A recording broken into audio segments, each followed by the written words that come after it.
Olá pessoal, boa tarde, tudo bem? Hoje temos o prazer de ter aqui conosco no ScalaCast a doutora Luciana Coro, ginecologista obstetra, que por acaso é a ginecologista que colocou minhas filhas ao mundo. E hoje eu tenho o grande prazer e a honra de tê-la aqui conosco.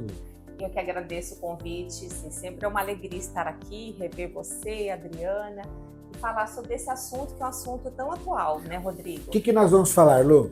Nós vamos falar um pouco sobre a saúde cognitiva da mulher na menopausa. Esse é um assunto extremamente relevante, até porque hoje nós não temos um perfil único de mulher na menopausa. Antigamente nós podíamos dizer que as mulheres menopausadas elas estavam no final de carreira, aposentadas, né, já diminuindo as suas atividades. Hoje nós temos dois grandes perfis. Temos aquelas mulheres que estão com os filhos criados, já estão muitas vezes colhendo os frutos, né, de uma carreira muito produtiva, mas que ao mesmo tempo estão embarcando em outros projetos, às vezes transição de carreiras, às vezes resgatando projetos lá do passado, ou seja, extremamente ativas. E temos também mulheres de 50 anos com filhos pequenos, né? Ou crianças pequenas, mulheres que foram ter filhos após os 40 anos e mulheres que estão com filhos na adolescência, né? Então, lidar com as questões cognitivas de menopausa, as questões hormonais e com todas essas demandas do dia a dia é muito desafiador. Aquela mulher que não tem conhecimento, quais são os sintomas da menopausa?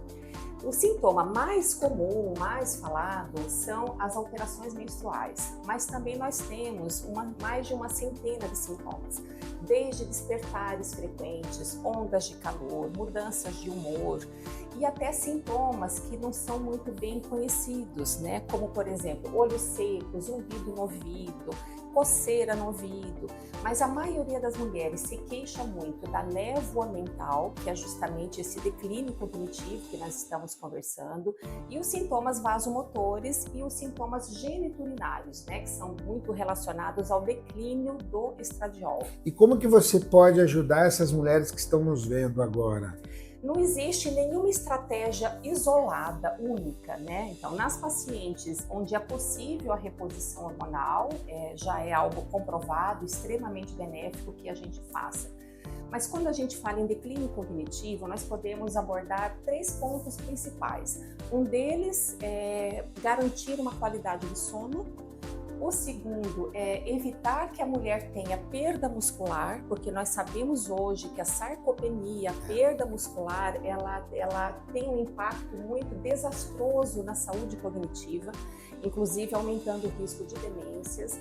E o terceiro ponto seria justamente possibilitar que ela tenha uma alimentação e uma nutrição o mais balanceada possível. Então, são os 3 primeiros pontos que a gente pode abordar. Então tem que fazer uma atividade física, né? Você falou em... Sim.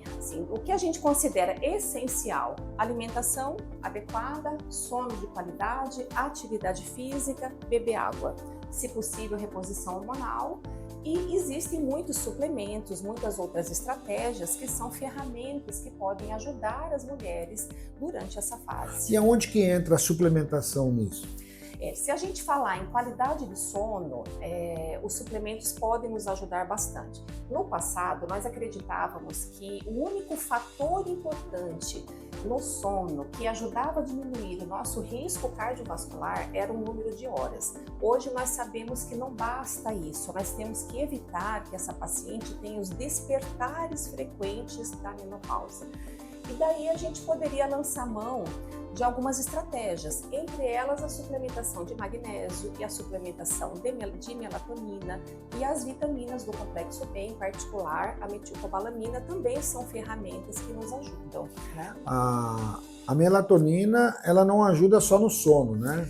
A melatonina é um hormônio e ela tem uma ação muito ampla em vários fatores, em vários setores cognitivos. Mas quando a gente destaca o papel dela na qualidade do sono, isso é fundamental para evitar esse declínio. Essa ideia de que a menopausa é apenas uma falência ovariana é algo que já é superado. Hoje nós sabemos que é um fenômeno neurohormonal e onde nós temos uma remodelação neuronal com poda neural. Então as mulheres têm perdas de áreas cerebrais, cognições neuronais e a qualidade do sono ruim, a mulher que não dorme bem, que tem muitos despertares, tem essa poda neural, essa repercussão neuronal muito mais agravada. Então, a melatonina é uma dessas estratégias. Existem várias opções no mercado, essa é muito boa porque é sublingual. Existem algumas que têm uma ação dual, ou seja, ela tem uma liberação mais rápida no começo e depois ela libera o restante num segundo momento, né? Então tem aquela pessoa que acorda na madrugada, por exemplo. Que acorda na madrugada. Então existem algumas opções ela libera gradualmente, né? É chamado de liberação dual. Então tem muitas opções no mercado. Essa que vocês apresentam, que vocês têm aqui à disposição, é de excelente qualidade. E cada paciente vai se adequando, personalizando o seu atendimento, né? O magnésio que você comentou? Sim, o magnésio tem muitas opções no mercado. Esse é de um excelente fabricante. Eu posso comentar sem nenhum pudor, porque eu não tenho nenhum conflito de interesse com absolutamente nenhum dos produtos. O magnésio inositol, nesse caso, ele ainda tem associação da melatonina, tem associação do inositol junto. Então, tudo isso é extremamente positivo. E o paciente pode tomar na forma de um chazinho, na forma de um suco ou na forma de cápsula, né? Da maneira que ela...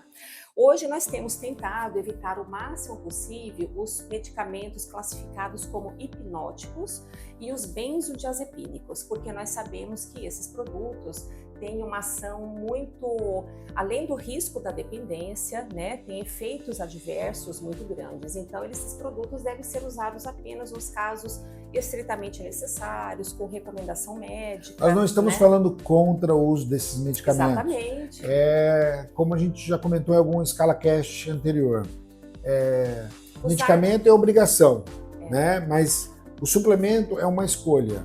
Então, como você quer chegar e tem pessoas que necessitam do benzodiazepínico. Não vamos falar, nós jamais vamos ser contra, claro. Isso já salvaram muitas vidas, ajuda muita gente. Mas assim, é uma coisa diferente, por exemplo.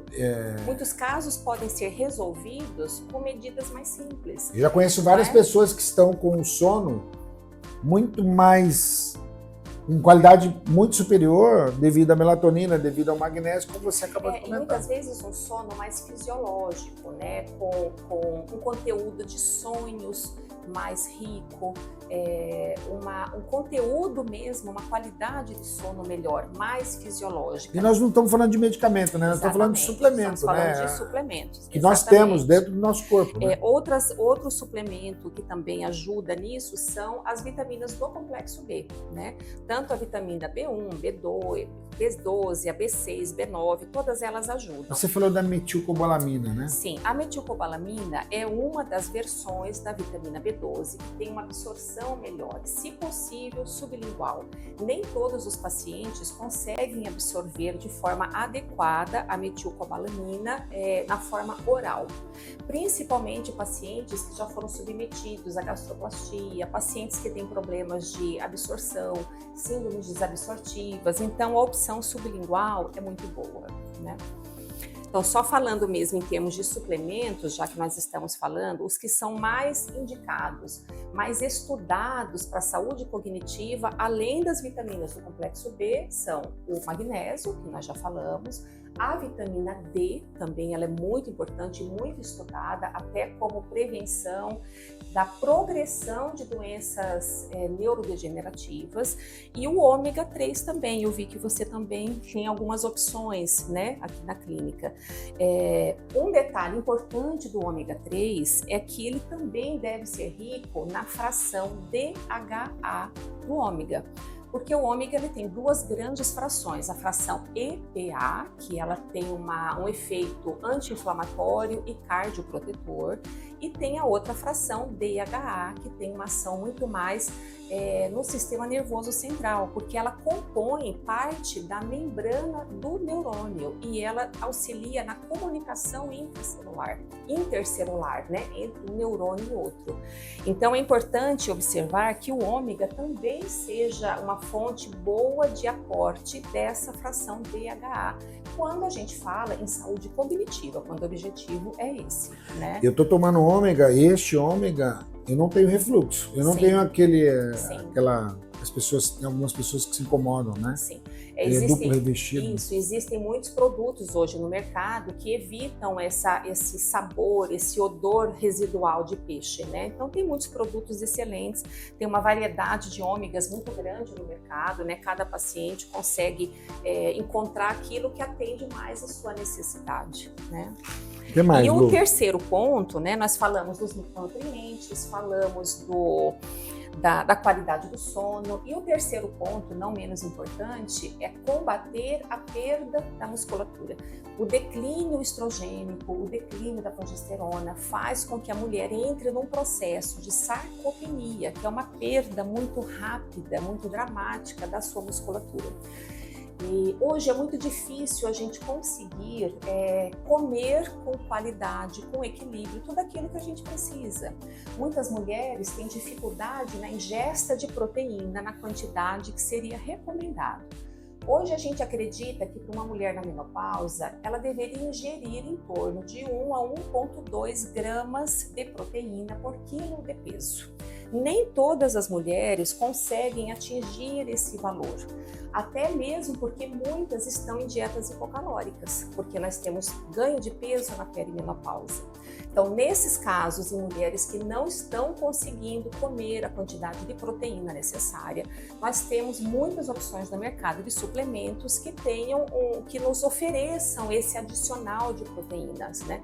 Muitos deles sem ter o acréscimo também do carboidrato. Não que o carboidrato seja ruim, mas se o objetivo é aumentar o teor de proteína, seria muito melhor ingerir um produto que não tem esse aporte excessivo de carboidrato. E essas proteínas, como que a gente pode? Sim, existem vários tipos no mercado, né? Existem vários suplementos à base do whey, que é uma proteína derivada do soro do leite. De preferência, usar o whey isolado, se possível hidrolisado. O hidrolisado é mais importante nos pacientes que têm dificuldades de digestão, de absorção, pacientes pós-bariátricas, né? São pacientes que têm uma absorção melhor. Daí tem muitas opções de sabores, de textura, cada paciente se adapta, né, de alguma forma. Uma outra opção é a proteína derivada do colágeno, que são os peptídeos de colágeno. Já não é o mesmo produto do soro do leite. Esse é um produto melhor para quem tem, por exemplo, intolerância a leite, ou que não gosta de leite, né? Seria uma opção. Também é importante, quando a gente vai comprar um suplemento de proteína, observar que ele não tenha aditivos ruins, que são aromatizantes artificiais, adoçantes artificiais, edulcorantes. Então, existem muitos produtos que a gente precisa sempre se certificar que não estejam presentes, né? Então, é muito importante ler o rótulo com paciência, para tentar entender que produto é esse que a gente está consumindo, né? Todos esses produtos são de excelente qualidade. E esse aqui? Esse também é uma proteína derivada do colágeno. A grande vantagem dele é que ele é de fácil absorção, não tem lactose. Ele é um produto que você dissolve em água e você toma como se fosse um suco. E você tem, por exemplo, nesse produto, você tem quase 16 gramas de proteína, né? É bastante. Então, você tendo uma ingesta alimentar equilibrada, tem pacientes que não precisam de suplementos de proteína, mas a grande verdade é que a maioria de nós precisa, né? Na nossa correria do dia a dia, é muito difícil a gente conseguir manter todos os dias uma alimentação tão equilibrada assim, né? E nos momentos que a gente não consegue, muitas vezes pula uma alimentação, pula uma refeição, a gente pode lançar mão desse tipo de produto, sim. e isso ajuda muito. Então, você usar suplementos de proteína quando necessário, até mesmo para auxiliar o ganho de massa muscular, também é uma estratégia de combate, de prevenção ao declínio cognitivo. E aí personaliza, né? Dependendo da idade. Dependendo da idade, dependendo do tipo de alimentação que essa mulher utiliza. Por exemplo, as mulheres que são vegetarianas têm uma linha de produtos, as mulheres que são veganas têm outros produtos também para isso, né?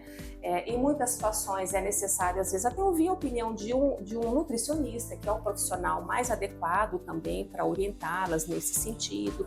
Mas, sem dúvida nenhuma, os suplementos hoje são ferramentas auxiliares para a gente manejar esses sintomas e minimizar as consequências do efeito desse hipoestrogenismo. Inclusive, até em pacientes de 70, 80 anos, pode, com acompanhamento médico, sim, claro. Claro, né? A maioria dos pacientes não tem contraindicações ao uso de suplementos. É lógico que nenhum suplemento isolado ou nenhum alimento isolado vai nos garantir a saúde ou combater doença A ou B, não é isso. É sempre importante, na dúvida, consultar o médico assistente, né, tirar dúvidas. Também lembrar que vitaminas e minerais, né, que são os micronutrientes, eles em excesso também podem causar mal. Como tudo na vida, até água. Moderação e bom senso, na dúvida consulte o seu médico, mas em linhas gerais são os produtos que auxiliam muito a combater esse declínio cognitivo que as mulheres na menopausa enfrentam. O que mais, Lu? A creatina, é verdade, a creatina é um dos suplementos mais estudados. Muitos pacientes têm dificuldade em tomar porque não gostam daquele sabor, agora tem em goma, viu? Aquela textura arenosa, né? Então, para esses pacientes, a versão em goma é uma opção.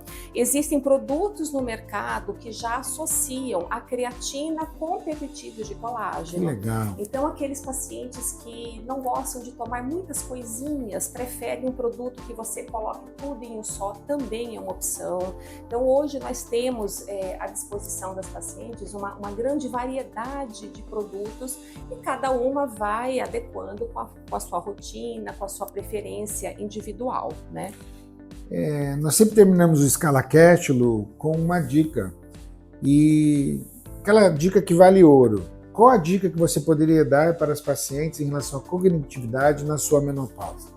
Em relação à saúde cognitiva, eu acho que um fator fundamental é a gente tentar manter sempre a nossa curiosidade, o nosso prazer de viver, a nossa curiosidade em aprender. A maioria das pessoas, às vezes com 40, 50 anos, já tem a vida muito consolidada, né? E às vezes a gente está numa posição muito confortável, até consigo mesma. E isso é muito bom, mas nunca perder esse interesse, esse prazer pelo novo, a buscar coisas novas, aprender coisas novas. E isso motiva, né? A cada momento a gente consegue aprender, contribuir, somar de alguma maneira, né? E hoje, com tudo que a medicina, com todos os avanços que nós estamos vivendo uma revolução no mundo feminino, onde as mulheres elas estão cada vez buscando viver com mais qualidade, com mais plenitude.